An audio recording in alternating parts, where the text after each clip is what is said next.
So the sidetrack nature of it all is just the best. Yeah. So Civil Air Patrol, they can have their pilot's license before they have their driver's license. So it's a kids program. Youth, yeah. It goes all the way to 18 years old, but you can start when you're 12 or 13. Because kids were getting their pilot's license through CAP. Yeah, but they were getting them like they're 15 before cars when we were growing up. Yeah, it's always been a thing. Yeah, it's always been that way. Well, I didn't know because I wasn't a nerd. I didn't join CAP. No, I mean, I had parents didn't let us do anything. Yeah, I have several friends whose parents made money flying supplies, food, and stuff into villages, and so they would fly with their parents and then learn how to fly as they grew up. And like, I had a friend Kim, her dad, they lived on the airport, so they had a little airport that had a bunch of those little bush planes. Everybody just had them there. It was like a little garage, just like you would a car. It was literally there was like 15 of them. They're not real expensive. So no, they're unless not. you go by like the turbo. Yeah, turbo props, and that's different. And he flew food into villages. They'd pay, the community would pay and all. So a lot of kids had their license. So that's cool that they have it here. Is they get those delivered. They pay for that stuff with food stamps. What? Yeah. So natives of Alaska, food stamps cover the flight. Yeah, they cover the flight and the food.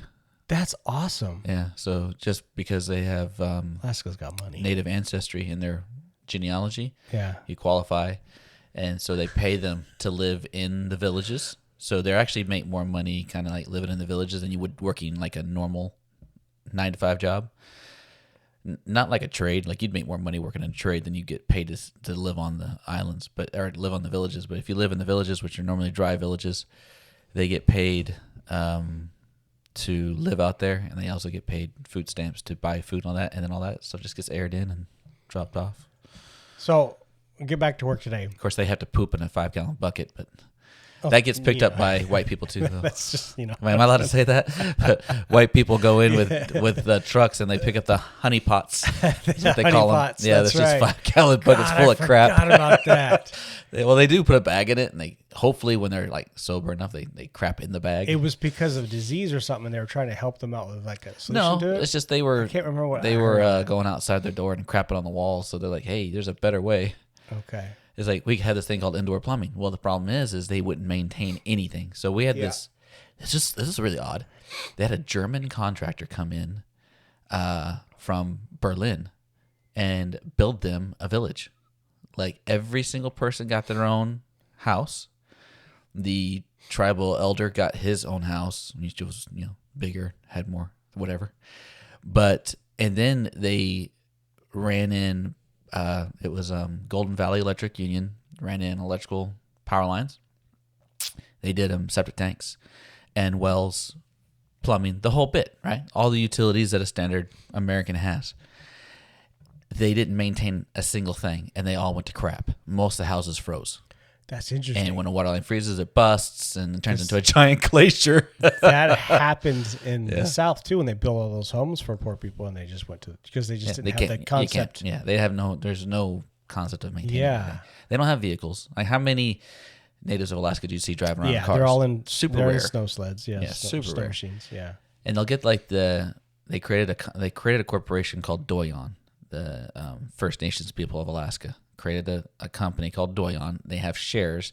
If you have native ancestry, you can buy shares, and you get dividends from those shares, and it all comes from the oil that we pump out of their land.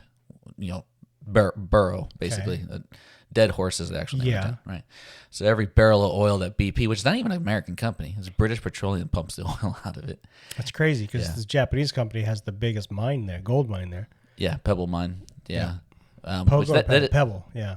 Well, there is a Pogo, and then there's a Pebble. I think Pebble's the one that Japan owns. I think Pogo is the oil mine, oil drilling. There's another independent company that does Pogo drilling or something like that. I can't remember, but you know what's fascinating? There's so much fascinating stuff. Okay, so the independent oil company that was drilling out oil, which I think was Pogo, I can't remember. They ran out of oil. There was no oil left, and so they left. 3 years later, they went back to test the wells. They're full of oil again. That's been proven to happen pumped too. Pumped out even more oil than they did the first time.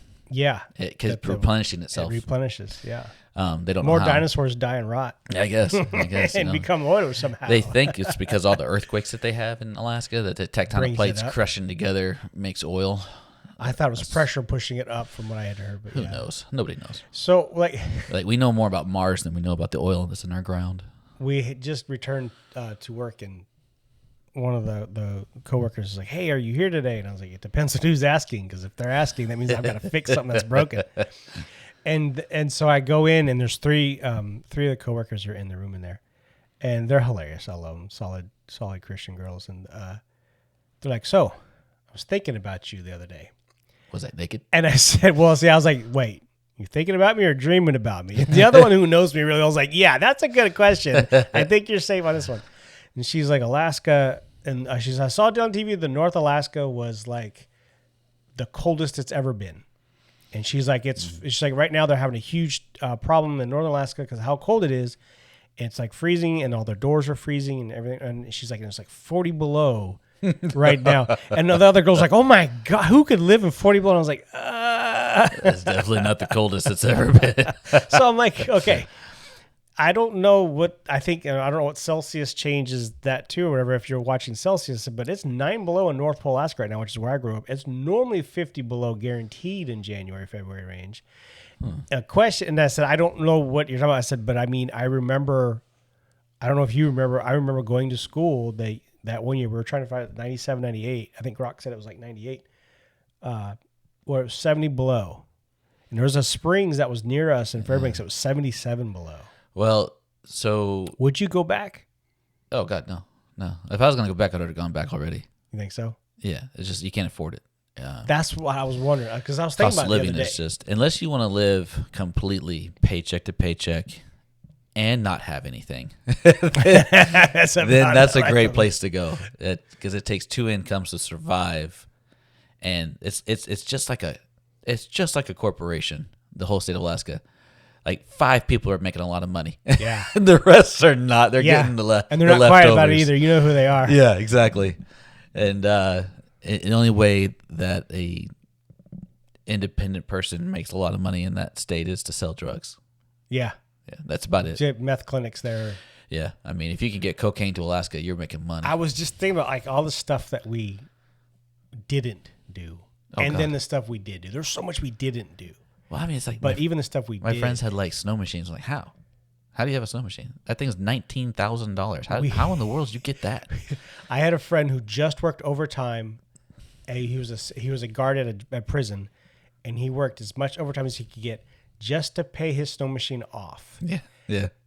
He was 315 pounds. Okay, now he's in our karate class, so his foot is touching my forehead and stuff. Like he's a sumo style like fighter guy. Like he was quick and fast. He was just humongous, and we were like good friends and all that. He used to play WoW. You know, he played a lot of WoW and all that.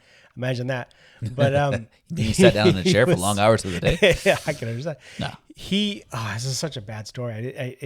Not a bad story, but it's just heartbreaking because he worked security guard, and he was talking about they would have 12-hour shifts guaranteed, and he would work any extra hours he could get, and he was putting all that overtime towards paying this brand new snow machine that he just got off because he liked to race them.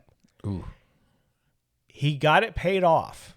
He was excited. He's like, I don't have to work all that overtime anymore, blah, blah, blah, And again, our karate classes are 4 hours long, minimum. It's a guaranteed 4 hours, right? It's like a D&D group. It's 5 to 6 days a week. Now, he wasn't there for every day, and I think there's even I and the instructor went to churches on Wednesdays or something like that.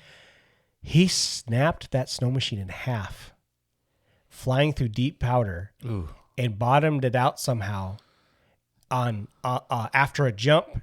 He bridged it. That's what he said. He said he bridged it. So he hit a little jump, which just kind of got him up in the air. And this was like like a Lamborghini of machines. Like he was big into this. So it wasn't like it was like an $8,000 snow machine. It was, yeah, and this is 2000. Yeah. So this was big. That's about money. what they were back then. He did a little bit of a jump. He's like, I wasn't catching air or anything, but I just went like a little bump, because that's what you did. Landed on something that was the back end of it and the front end of it. and he's 350 And pounds. he was in the middle? He bowed it, snapped it, bent the frame, bent everything. Yeah. It was garbage right there. He left it there. He walked away and just left it there. If I'm not mistaken, I think those racing machines, they have a longer track, and they only have a single. You got to lay down on them. They're twice as long. Well, not quite. They're like a third longer than a typical snow machine. The seat is smaller because there's only one person riding it, and it's like an aluminum frame, so it's not super strong. Okay, but it's wicked light, and it has so much power, and the paddles on the track are so tall that it's hard to get it stuck. Well, you take a really light machine that's that long, and you put 315 pounds in the center of it, and you jump it. We felt so bad because we could see it in his face because there was no getting it out. Like there's no way you're getting anything in there to pull it out with because it's just still there. So we went snow machining up in the, I can't remember the name of the mountains that we went to. Start with the H. It's not. Who cares?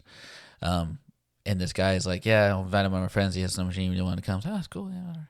I had never been snow machine in a mountain. I think we've only been on a snow machine like one time before this, when we had that one from like 1989. That never for like a week. Yeah, it ran for like 2 days. Yeah, I was pretty sure he disabled it. My dad disabled it on purpose. He didn't want to put. He didn't want us. He's like, you guys are gonna kill this thing. Yeah, I remember. He was so paranoid about everything. Yeah, that was hilarious. But we show up there, and the guy's he's like, we're waiting for him. And they're describing to me what to do, what not to do, what to look out for, and if somebody gets stuck, you get off, you help each other get out, blah, blah, blah. Like, okay, cool. Shovels it. This guy shows up, and he has a snow machine on the back of his truck, and it's a 4-seater. It's like one of those luxury snow machines that carries people around, like hotel rooms and stuff like that. And the guy's looking at it like, you can't take that up there, buddy. He goes, what? It's powerful. It goes pretty fast. He goes, I'm sure it does. He said, that thing weighs tons. It's like, sink so it's like the base of the mountain's like 9 feet of snow. You're going to just sink like a rock. We had our morning announcement video things at school, at the high school, where the kids would bring in footage of them shooting across lakes. Yeah. And they were super excited about one that they had gotten. And one of the kids there had lost his machine in the lake. He's stalled. So when you're going across the lake in a snow machine, you have to punch it, and you can't breathe, you can't move, you can't do nothing. You go straight across. And, there's just skis on a paddle as far as the track, wherever. And his stalled. It just sputtered. And it goes down there. They couldn't get it out. I think eventually that summer they did, and it was pretty garbage. But so like, I remember that, just watching him shoot across and it sinking. The bottoms of the skis have these little bumps on them that help you keep traction in the snow. So when you turn, it actually turns. Yeah, the bumps are going forward. They're actually counterproductive to,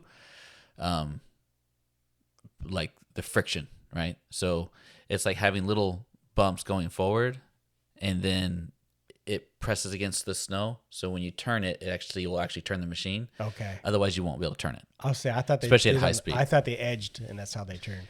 So whenever your bumps are getting worn down from all the times that you're using, sliding across ice and all that stuff, and your paddles on your track start to wear down, it's about time to get a new track for the back.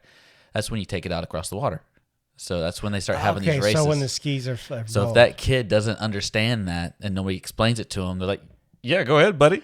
Jump on it. And they would do. They would. Yeah, they would. Anybody would. They'd be like, oh, yeah, buddy, take that brand new machine out there.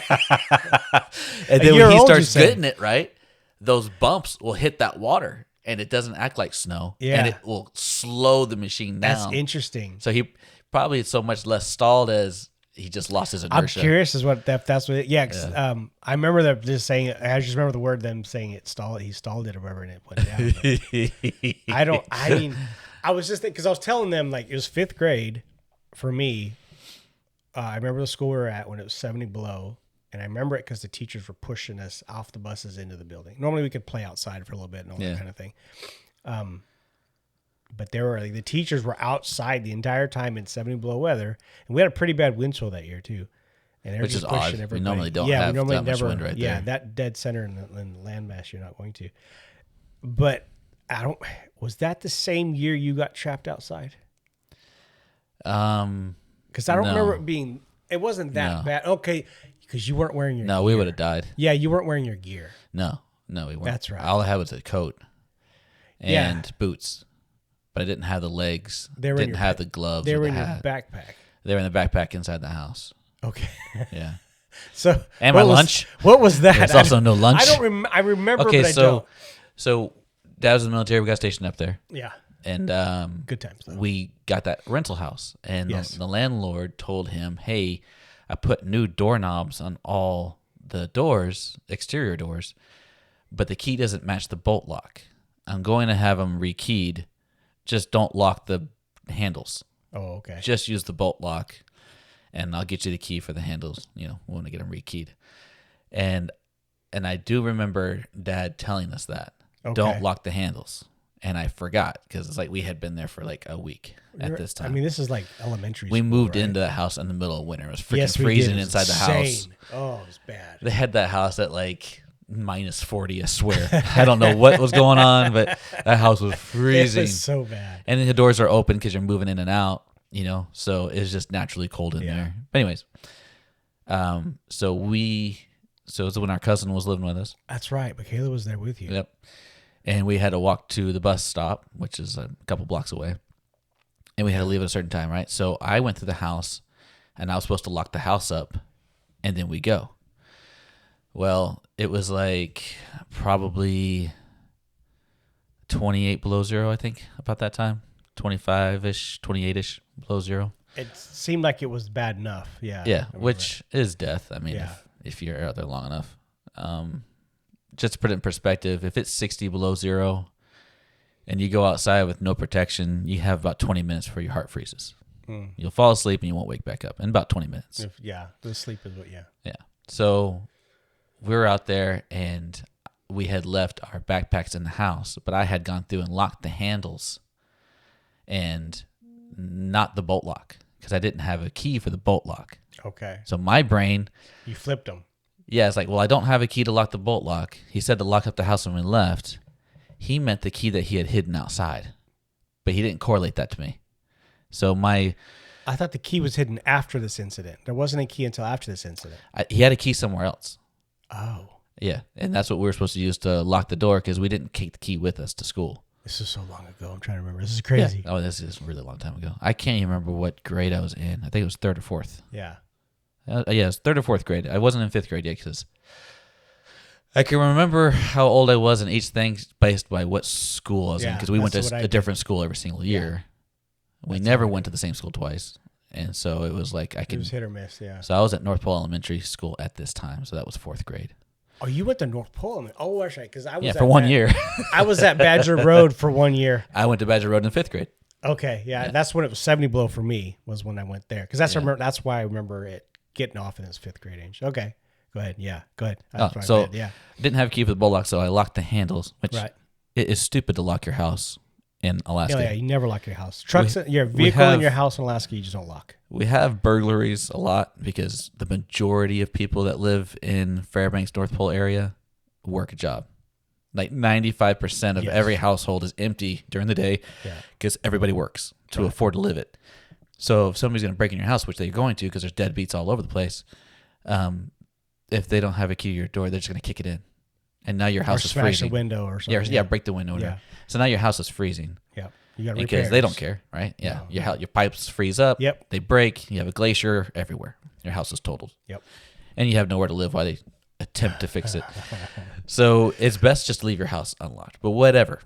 I locked the handles, went outside. We forgot that we didn't have our backpacks, which our lunch was in there. Our snow gear was in there. We had our coats on. That was it. So we went to go back in. Couldn't get in because the handle was locked. Didn't have a key for anything. Didn't know what to do. So let's just run to the bus. We'll call the parents when we get to school and then have them go home or whatever. Get our stuff from because that would have gone over well. Yeah. Oh gosh. Yeah. You never called Dad. I tell you that much. At this time, he was a master sergeant, so he couldn't just pick up and leave. Yeah.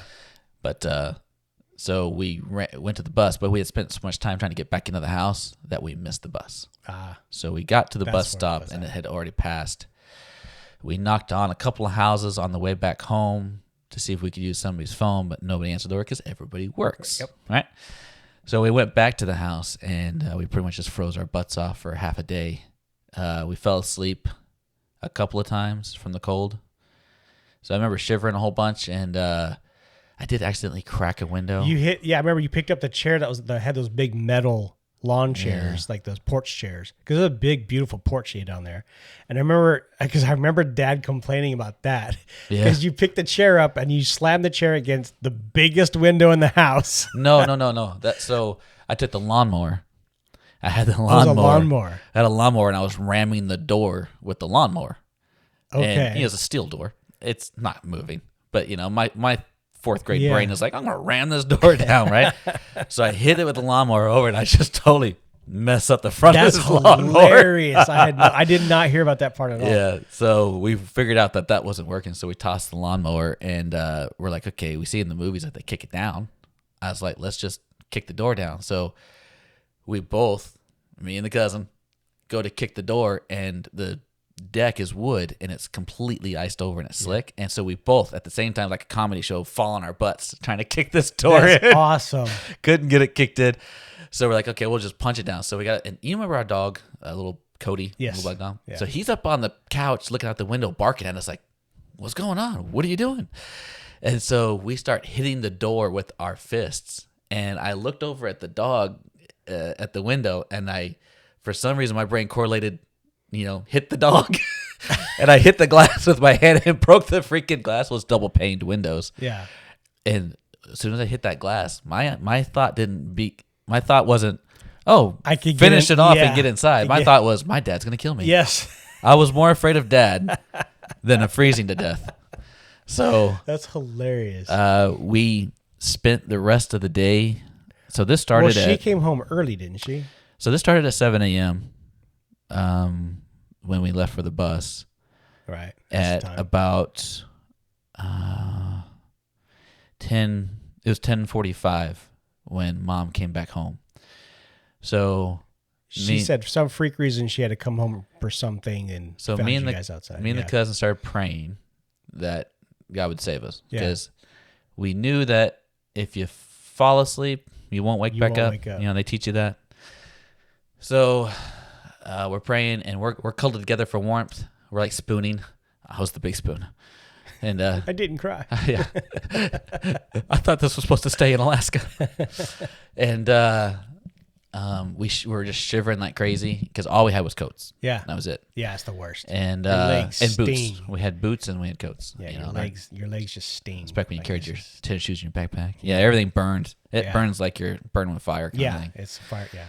So we fell asleep a couple times and woke back up. And then Mom came home, and she saw us like all cuddled up on the front porch and all. And she had a massive migraine and couldn't work. Oh, that's what it was. Yeah, she was supposed to be working all day. She was a dental hygienist. Yeah, she was a dental assistant, and then she switched to being the office manager down the road. So yeah, she's either one or the other. She was one of us too. And so she had a massive migraine. Couldn't work, kept trying to fight it, kept taking, aspirin to try to stay at work, but she couldn't. She started getting nauseous in her stomach. And then she started driving home. And then when she's like, more than halfway home, she starts feeling better. And she's like, well, should I turn around? It's like, nah, I might as well just go home. I'm already home, This is a long drive between Fairbanks and North Pole. Yeah. It's 35 minutes. It's a horrible drive, too. And in the cold, 35 minutes in like the lower 48s is no big deal. But 35 minutes at 30 below, 40 below zero, it's miserable. Slick roads. You never know what's going to happen to your car. Exactly. It's like every time you drive somewhere, your hand's like on 911. Something's going to snap inside that engine. Yeah, fan belts break a lot. Yeah. Tires go flat a lot. Radiators freeze up. But she came home and found us on the porch. She, used the garage door button to open the garage door, and she got us in. And she's like, we're shivering like to death, and our whole face is turning. It's like, we're white, obviously. Well, it started turning like to where it's pure white and there's no blood left in there. Our tips of our noses, tips of our fingers.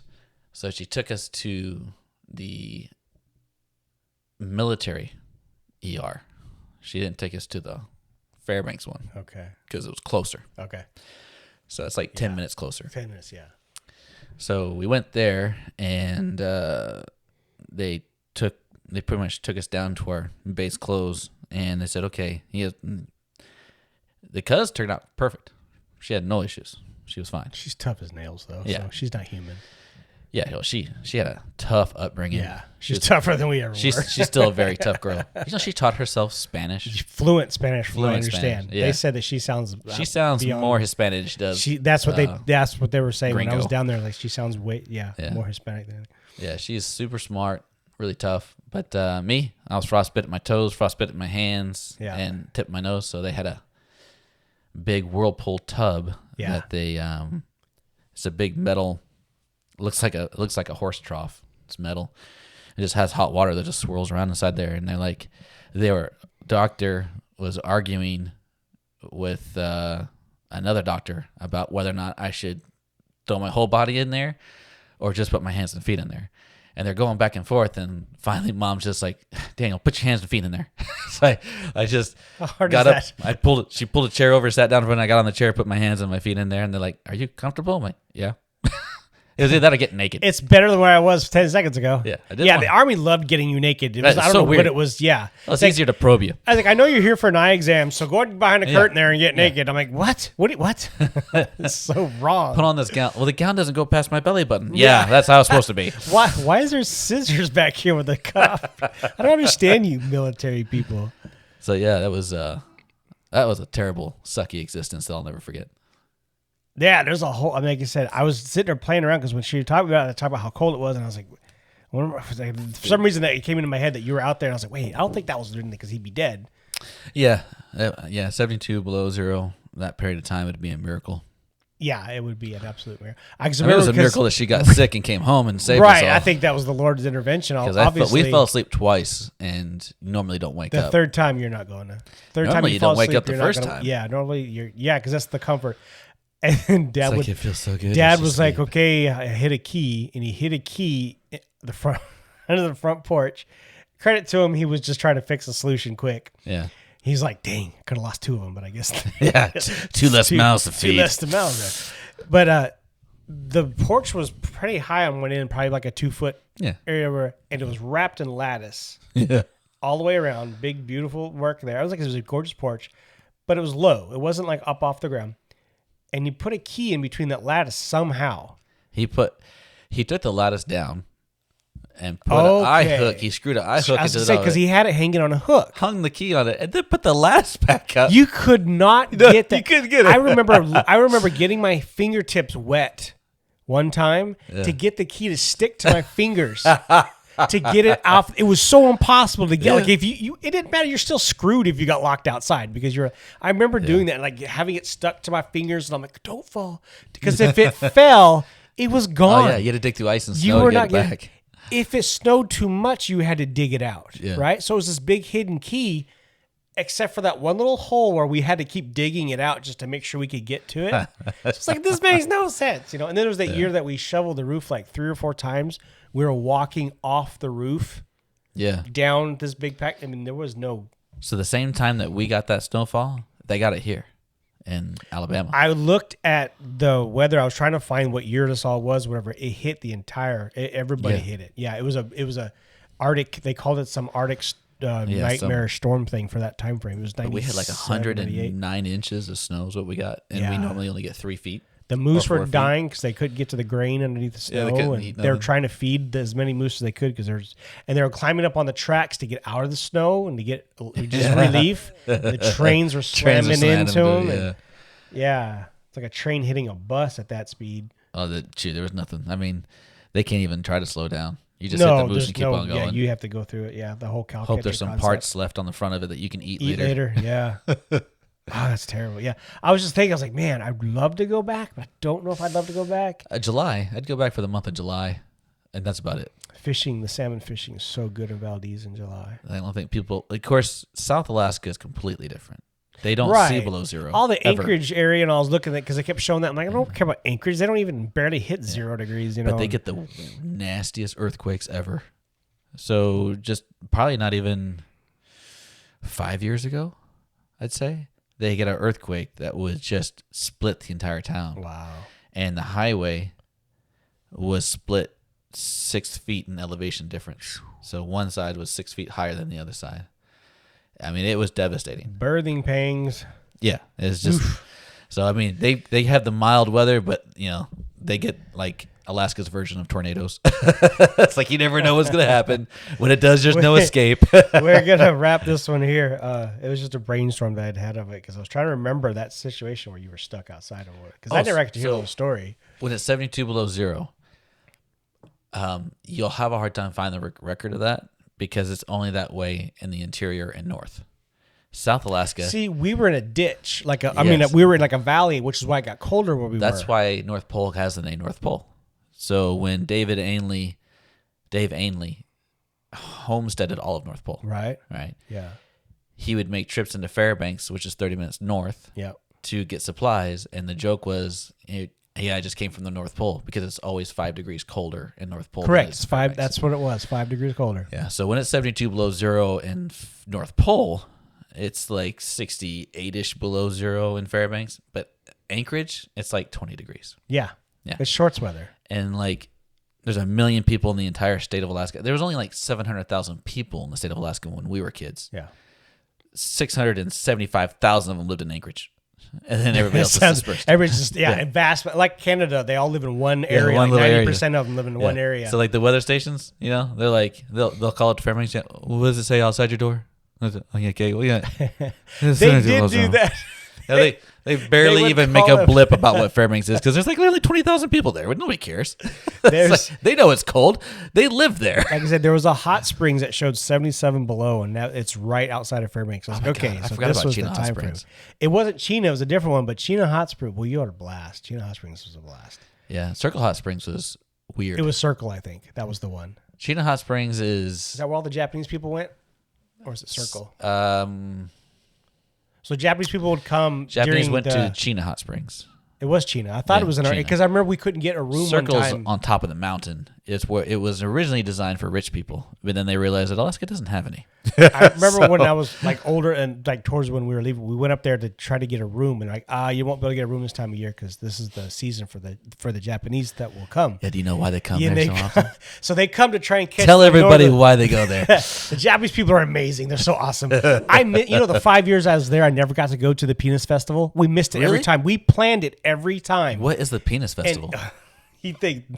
So they would come to the hot springs in Alaska to procreate under the northern lights because that was a fertile time, so they could get their wives pregnant. They could get pregnant, I should say. Yeah. At that time, which they need the northern lights all over Japan right now. Yeah. And so, but they would all be there, of course, and it was. I mean, it wasn't like Japanese people are amazing. There was it wasn't trouble, but they all came. Yes, all of bus them loads. came. They all flew in, and they would get into these areas, and they would try to get it in the time frame that the northern lights would hit. Which, I mean, the northern lights are amazing as it is. So, but that was why they came. They flew from Japan to Alaska just to try and copulate. Yeah, because the fertility. Because the fertility from it. And then the Penis Festival is a celebration of fertility that they have, and they have like these big. Is it in Japan? It's in Japan, and as you go there, and they have like it's sort of like you go. They would go to a Buddhist shrine, put a little thingy in there, bow and do a prayer.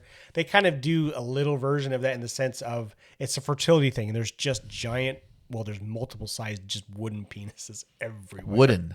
Well, they're phallics everywhere. I mean, they like idols. They could be pottery. They could they just put these like statues of wangs everywhere. Oh. There's just like are you supposed to bring your own or like you probably could carry your own. There's a ton of pictures and I could pull them up, but it's not worth going. Here's into. A mold of my penis, and you have 3 hands holding it, and they were like, "Larry, we all know that ain't you, bud. We all know. Just don't even try." The dwarf in me is coming out. But it was I always want to go just because I was like, I've got to see this. But we literally would miss it because it's only like a stay. Can I touch it? And they're all rubbing it. No, all the women rub them with their hands for the whole fertility part and stuff. It works better if you rub the man. But I'm just saying. What do I know? I only have like 18 kids. What do I know? It was hilarious. But I always missed it. Oh my God.